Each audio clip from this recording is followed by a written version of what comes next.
Have you considered sports arenas and stadiums? Are you in talks? We are, and we have been. Again, nothing definitive. So Okay. once it becomes more definitive, and I'll either do like a press release like we did about the airport last Monday, when I feel that it's baked enough, that I can talk about it. Okay. That's from Towen Doran. Actually, since you brought it up, the airport.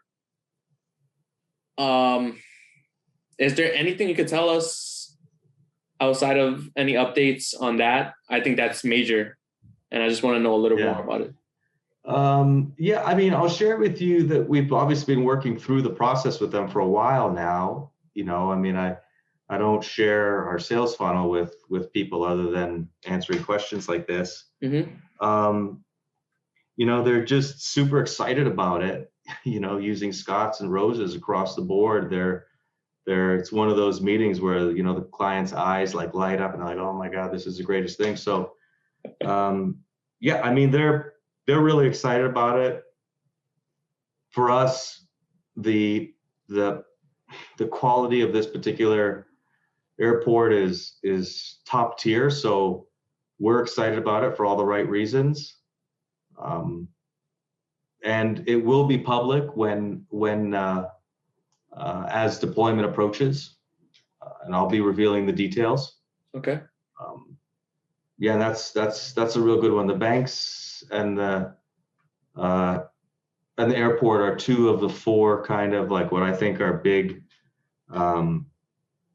things happening from us aggressively entering spaces adjacent to our core markets right now.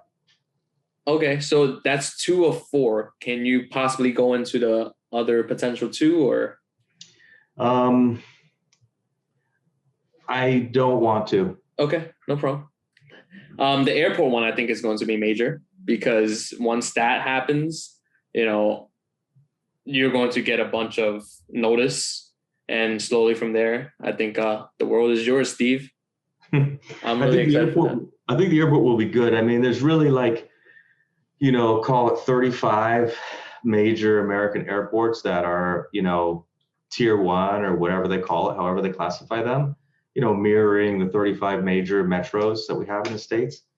So for me, like, I'm super excited about it.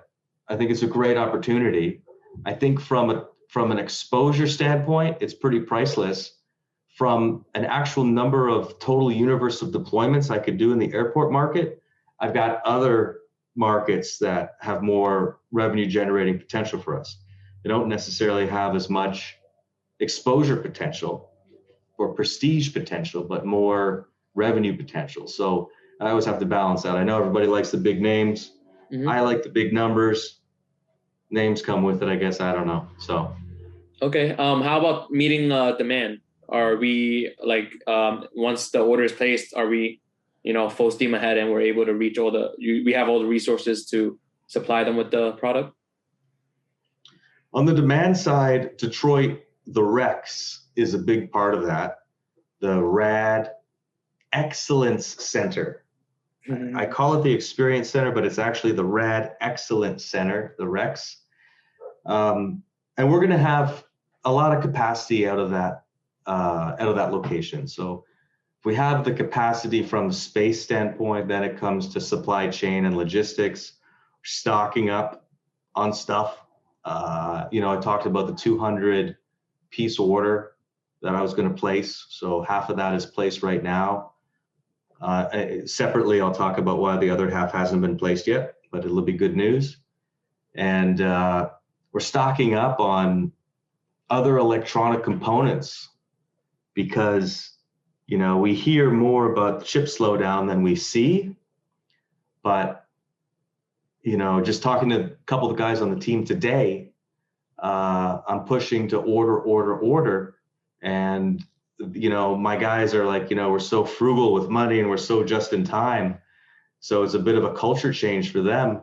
And I'm like, you got to order it. I'm like, listen, if you're hesitant, I said, think about this. You want to have 20 guys sitting around because we can't order stuff? I said, order. So Again, I'm not convinced that there is a real chip slowdown because I haven't really seen it per se, but we're proactively trying to get ahead of the curve by stocking enough parts for the next 200 to 300 deployments so we can weather storms if they come up.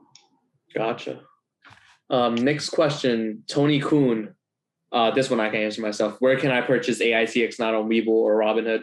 I use this. I all major brokerages have it. I mean, Ameritrade, Charles Schwab, Chase, Interactive Brokers, etc. Do you have a favorite broker, perhaps? That I like them all. If you're trading AITX, I like you. Yeah.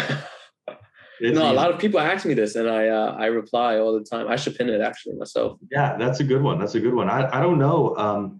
It's amazing the popularity of WEBULL and Robinhood. Yeah.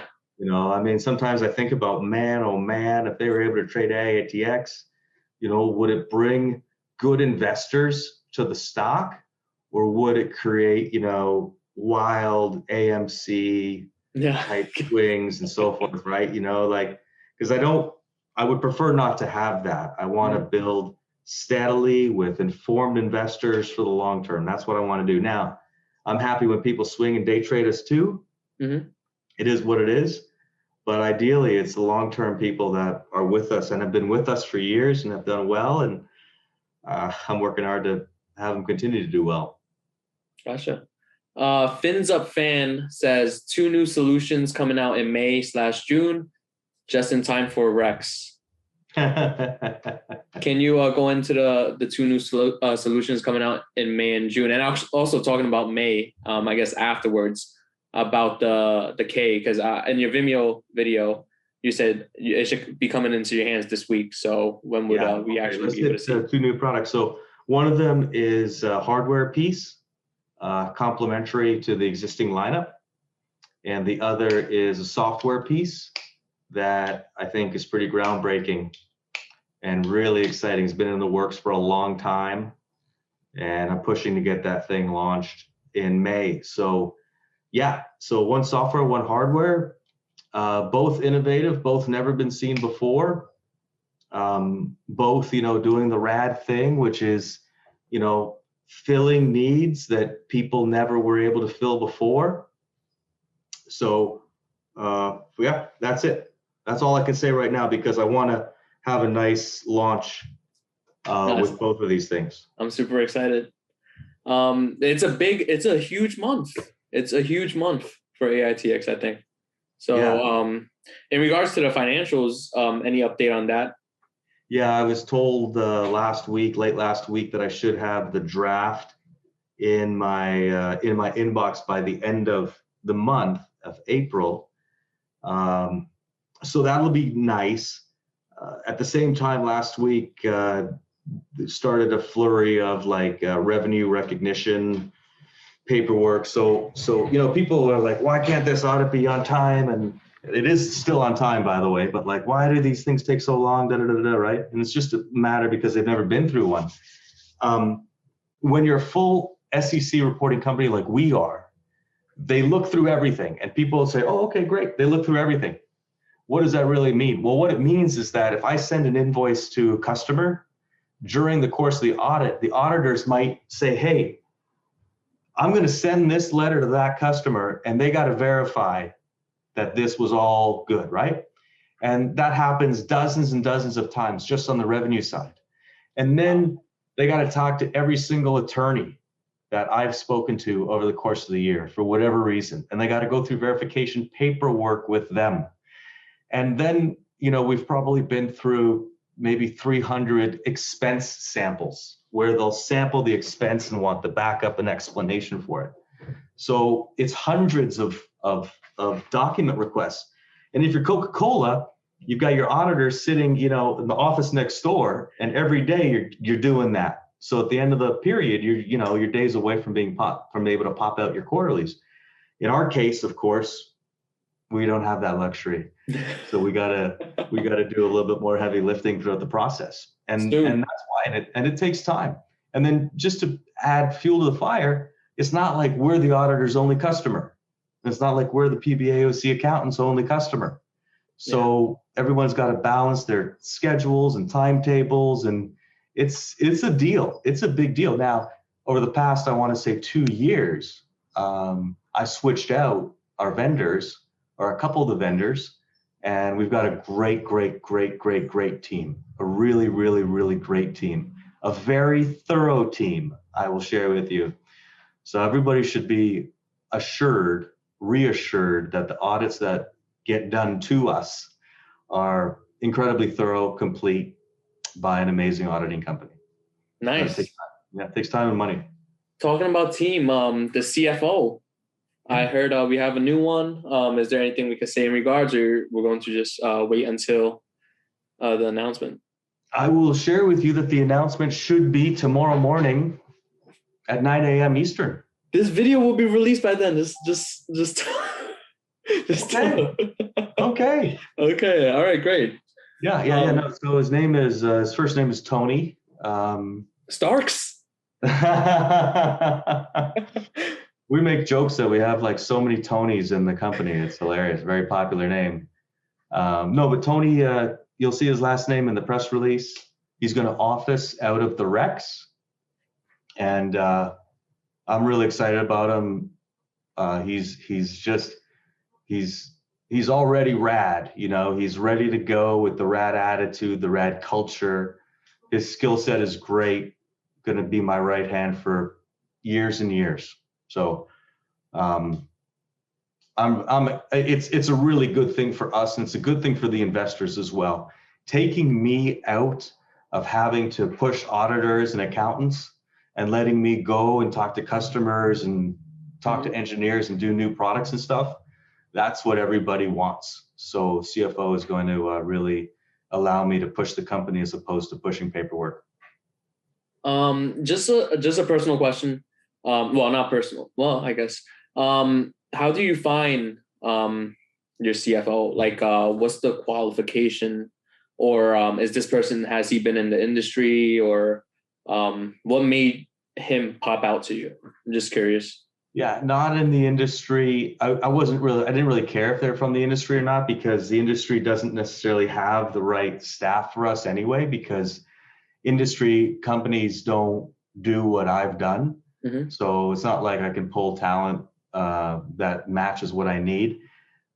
This particular case, I needed somebody that had OTC Pubco experience. I needed somebody that had easily over a decade of CFO experience and treasury management experience. And my third big qualification was ERP implementation experience, a variety of ERP implementation. So had a lot of qualified candidates, a lot of really, really, really good candidates, which was great. Just helped me, helped reaffirm that choosing Detroit for the Rex was the right choice in terms of access to qualified labor. So that was great. And then really the last piece that I look for, and every RAD team member will confirm this for you, is I look for their enthusiasm and the culture match. So generally people will watch a few videos, read the manifesto, so on and so forth. And Tony really quickly adopted the platform, you know, our fundamental platform of autonomous remote services, really understood it, was able to articulate it. And for me, that's a core function. It doesn't mean that the other folks weren't. Tony just stood out with his ability to do that. Gotcha. And another question, this might be helpful to people just watching the video as young adults or whatsoever. Where do you go? Like, is this a job listing you posted? Is this something you look for on LinkedIn or something like that, so that people know where to focus on if they're looking for, like, you know, some sort of position of that sort? It's real easy. We go on Indeed.com. Oh, okay. Wow. Okay. Gotcha. Yeah. No, that's pretty good to know. Yeah. Sales folks, particularly with kind of the rise of AITX, sales folks have come to us by becoming aware of the stock and of the company that way. Some sales folks have come to us through awareness in the industry that we have. So we haven't advertised for salespeople, which has been nice. But I think every other position that I haven't known anybody specifically, like going back for years, I've recruited through Indeed. Nice. No, I mean, there's a bunch, like a lot of corporations now hire Upwork or Fiverr, and then they become, subcontractors or whatsoever. So Sure. And listen, we use Upwork and Fiverr as well. Yeah. And we've had reliable contractors on both platforms be, contract employees of ours for years. So if you have, let's just say, I know that I watched your prior videos, apparently some, like you said, salespeople are AITX investors, etc. Can you just give us maybe like somewhere they could email or something if they do want a job, like people watching this video? Is that a possibility? Yeah. I mean, first thing is we're kind of full up right now. So this growth step is pretty much complete. Okay. So I don't want to lead anybody to believe that there's open positions. There's really not right now. Okay. But you can email info@roboticassistancedevices.com. You could go on to AITX.ai and submit through, the information request. Okay. I get at least once a day, I get a resume submittal or something like that. That's pretty cool. I think investors having interest to work, you already see like the enthusiasm. Like I would gladly work for you. So, you let me know. But moving on to the next question from Robert Lee, RE. Hey, Steve, if increases in revenue continue on an upward trend, do you foresee any type of stock buyback purchase plan or something like that? Why or why not? Well, let's bring it back to the possible and probable, Answering the nature of the question, is it possible? Sure, it's possible. Is it probable? It's not in my mind. Okay.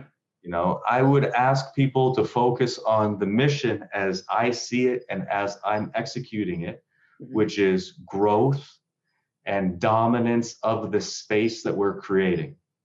That's the plan right now. We've got to double the company in size, hopefully over the course of this year. We got new products and technology to create and launch. We have a lot of things to do.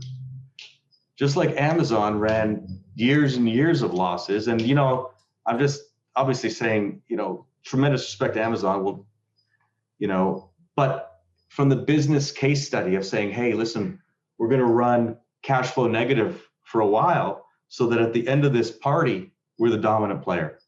That's exactly what I'm looking to do. No doubt. That's what growth is. You can't just focus on minor metrics. Yeah, I mean, there'll be a time of maturity and so forth. Of course there will be. But in the meantime, there's a particular acquisition that I'm looking at that I'd like to mature this year. There's a lot of stuff to do. There's some times when like we're growing the fruit right now. And at some point we'll squeeze the fruit, right? But we're not there yet. We got a bunch of planning to do first, and that's where we're at. Gotcha. So this is a personal question. I finished talking to Twitter at this point. This is something we spoke about since you're a CEO, obviously very busy, and me starting a small business, I also go through this problem.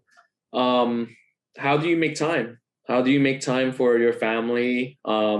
Is it a difficult question for you to choose, or is it pretty, and nothing, not referring to you, but I forgot, Mr. Wonderful said that, or Grant Cardone, I'm not sure, but they said if my wife asked me to choose between my company or her, he would say the company. But I know that you can't say certain things. But yeah, how do you go about making a decision, and how do you plan your time? It hasn't been that hard. Okay. Because I have complete family support. Okay. So I think I'm really lucky and unique that way, and it's a strength that we have that I'm not pulled. The family understands where we're at and what we're trying to do and how important it is to us as a family, and they support me 100%. It's really remarkable. So I'm not in conflict. The second thing is, over the years, I've built an incredible team that,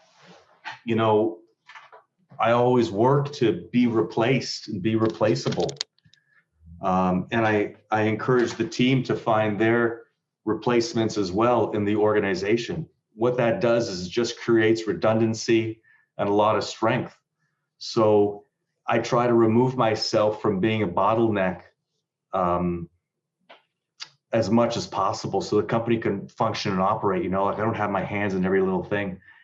And that allows me to have a little bit of flexibility to balance my time. It's been particularly evident as we brought on, Chris Almonroad a few weeks ago. He's been unbelievable and really, really improved how we present, being customer facing and so much more. And that's really helped me over the last few weeks. So the CFO will do the same, take a bunch of work off my plate, which will allow me to do more family and continue to focus on work. So it's been smooth. I will share with you, since we're on the topic, this is my second and final wife, I hope. And my first go around with one of my earlier ventures that I ran for 8 years was not as harmonious, and it created a lot of stress, and it was very, very difficult. Now I have full support and it's night and day. I would say that if you're going to do something like this, where it's a full body experience, make sure you have the complete and sincere support of your family. Otherwise, there's going to be more stress and more anxiety, and you don't need it. You don't need it. So I don't recommend doing this without full family support. And I've been on both sides. It's remarkable. Gotcha. Thank you. Yeah, as a small business owner, like I don't know how you have enough time. I mean, I try to plan my day, but something always comes up, and I'm like, let me ask the CEO. So, what hours do you work? Like, is it like the 5 a.m. schedule where you wake up at 5? Like, can you go about your like daily routine or something? Yeah, sure. If you're interested. Yeah, I'm usually up between 4 and 5. Not because I want to be, just because I wake up and then I'm up, And so I'll kind of do social stuff in the morning, like I'll kind of check a couple of the boards. I'll do some Twitter stuff, think about what I'm going to tweet, So by 6 o'clock, I usually get my morning tweet out, check in with, some of the OTC folks. And then by then, usually 6:37, my calls just start happening. So usually from about 7 to 3 is just calls on every hour, every half hour. And what I do on those calls is, I'll do whatever it is I have to do, but a lot of multitasking, or rather switch tasking on the calls. So have somebody else on the call, I'll be there, do my bit, and then I'll be working on other stuff during it. So I'm always trying to switch task, which helps my productivity. And so that kind of brings me to 3 or 4 or so. From that point on, I'll make some kind of final calls that I need to do some follow-ups on with different people or whatever it might be. Look ahead to the calendar for the next day. Look at what I didn't get done that day and start working on it like mad, so that by about 7 o'clock, when we typically have dinner, I can just say, okay, I can do some stuff on the phone for the rest of the night, but I'll leave the office here. So that's more or less my schedule. And I'll share with you, when I repeat it to you, it sounds horrific and brutal. But the days go really fast. They're engaging. They're exciting. I love them. That's my schedule. What do you think, Chan? So what time do you sleep? Well, after dinner, I usually pass out on the couch, by like 9:30. It's very sad. No. My wife would drag me to bed at like 10 or 10:30 or whatever. And then it repeats the next day. And I used to make fun of like my, other family members that have run businesses, like, man, what do you have for life and stuff? And I never understood that you could be, socially fulfilled by your employment. And I am. So I'm pretty happy with the schedule. What's your schedule, Chan? I wake up around 4:30 as well, not because I want to either. I just do it.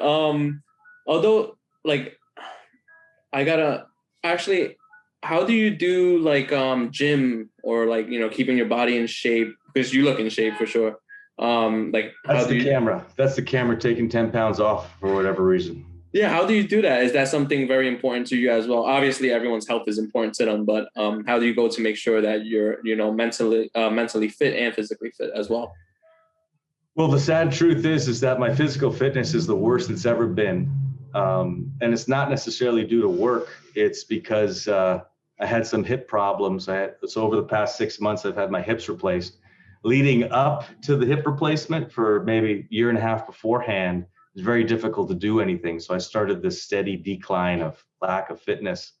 And now that I've got two good hips, I try to find the time. So it's a half hour. I'll do it generally before 6 a.m. And just exercise bike, pull up bar, push up things, and just kind of start to get back into it. Over the next couple of months, hope to get back into hockey and improve the quality of my workouts. But Nice. but that's it. No, it's been a real sad thing in my life. But you know, you go through health issues, and I got these two hips. I feel great. I'm not in pain, and I'll get back in shape. I'm heaviest I've ever been, and it's not pretty. I'll tell you that, it's not pretty. Gotcha. No, I mean, I guess that's what comes with ambitions, right? You got to sacrifice some. It's bad. I mean, thank you for being so open to talk about this. I'm just trying to understand myself, try to manage things, because I feel like I have no time for certain things. Although I do know that time is something is subjective. You know, you can stay up however late you want, things like that. But I would say my every day I'm focused, but I still feel like I don't have enough time. And then That like I doesn't want to spend time with change. my family. That doesn't change. Like, just because I have a particular routine and a supportive family, it's not like, oh, you know, I finish up at 6:30 or whatever, and I feel great about the day. I mean, I always have stuff going on. I always have anxiety and stress about what I didn't get finished or what I, you know, all that stuff. That doesn't change. But I'll share with you that I've learned like my own body's rhythm, right? When it comes to work, everybody's a little different. So for me, it's like I can go hard for like 3 months, you know, like just pound away, just low sleep, boom, boom, boom, boom, boom, killing it. And then my body will just say, listen, I'm taking a month. We're taking a month slow, right? And then we're just going to, and it's not like we're working any, you know, slow per se, or not putting in, you know, less than 60 hours, but it's slow compared to the peaks. So I've just found over the years, I go through this 3-in-1, 3-in-1, 3-in-1 phase. That's my cycle. I'd encourage you, look for your own if you haven't already. And then what I do is I listen to it. So there's some times when I'm writing a paper on something, right? And I'm like, man, I can't write right now, right? And even though I've got that block time off on my schedule to write, like I've learned over the years, just listen to myself. Hey, maybe I'm in more of a financial mood that particular time, even though I've got writing scheduled, I'll go and run the financial, you know. So I try to listen to myself. I find that really helps my productivity. It might stagger the tasks in an order that I don't necessarily plan, but I find it really helps my productivity. I would say that is the biggest work habit that I've learned. Gotcha. Another question I wrote down, as an entrepreneur, this one I'm very, very curious about. Obviously AI and robotics wasn't something that everyone was into, as you know, you don't have a lot of competitors. What made you go this route? I know we spoke about it, you were interested in it from the start, but weren't there things that made you worry, such as, you know, what if it didn't happen? You know, there's obviously easier way out, like doing AI for something else. Or what were you thinking at that point? Like, why this? Yeah, I mean, the answer is quite easy, quite simple. The answer is simply, somebody's going to do it. Why not me? And that has been my driving motif, driver, whatever you want to call it. I'm just so focused and will not stop until we create what we've set out to create, period.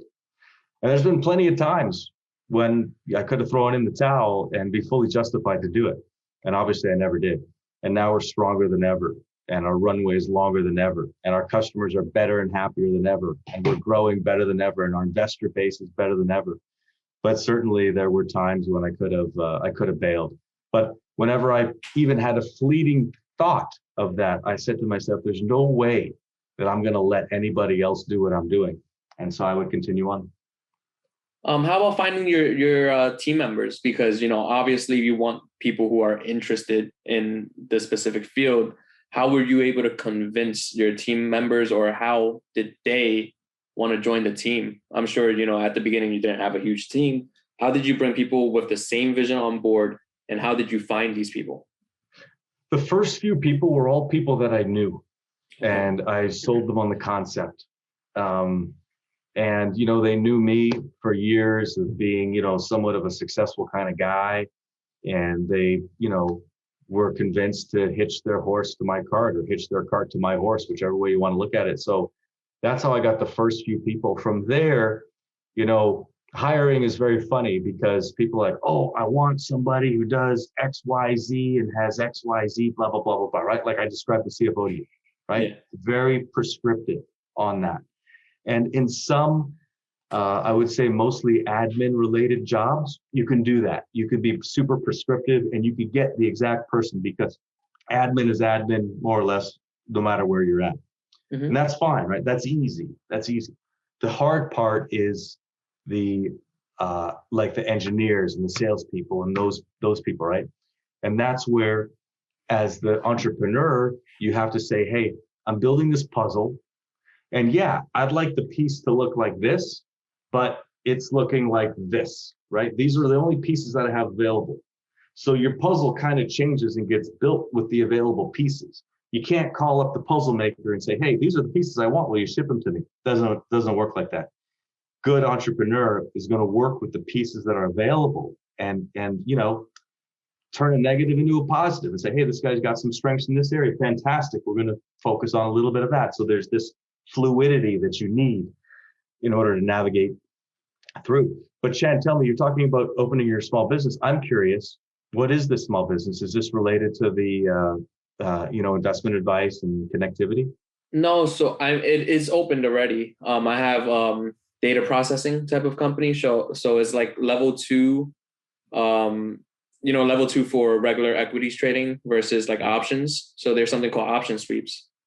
So I have a platform that populates and shows all the option sweeps and stuff like that. But we hit like one of our, quote unquote major setback recently, and which is price raising. So, the regulation, the authority, the OPRA, Options Price Regulation Authority, raised their prices. And, I created the platform to really help options traders, because there's competitors out there that charge a lot more. And I was like, when I first started trading options, I was like, why would I pay, $300, $200 a month for something? I could just make it myself.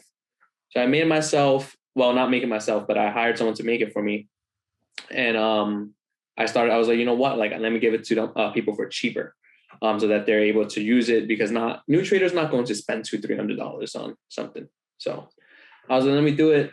So everything's very affordable. And recently they started not raising the prices, but raised the price.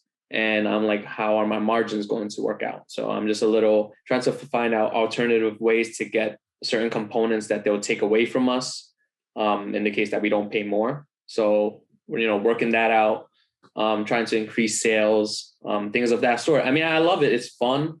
And it really makes you think of alternative ways, because I'm not giving up on it, So I want to do it, and I'm going to do it. And I love like hearing what a successful CEO has to say in regards to finding out an answer. Of course, my developer helped me a ton, so I think I have a great team as well. So yeah, that's that. Sounds like you're on the right track. The only thing I would argue with what you said is calling me a successful CEO.